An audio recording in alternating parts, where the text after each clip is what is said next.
Le jour où je me suis aimé pour de vrai.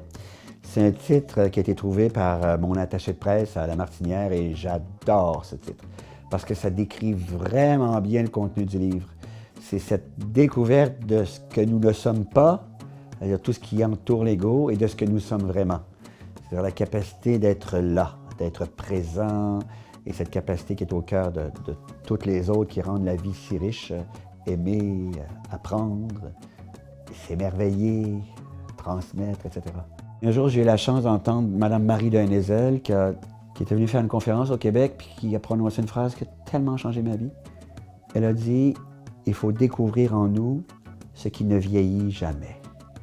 Et cette phrase-là correspond à ce que nous sommes vraiment. J'en parle abondamment dans le roman, là.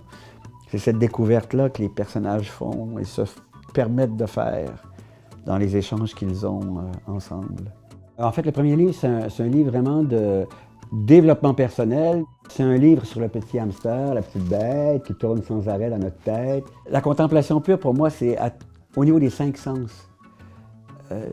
Si le hamster court, je ne suis pas en mesure de savourer vraiment. Par exemple, je dis souvent en France que si j'ai du vin dans la bouche et que j'ai le hamster qui court, j'ai oublié de faire ça hier, qu'est-ce qui va m'arriver, qu'est-ce qu'on va penser de moi, j'ai dit ça, j'aurais jamais dû. Bien, mon attention ne peut pas être sur ce que j'ai dans la bouche, je ne peux pas savourer le vin. Les parfums, les caresses, la musique que j'entends, etc.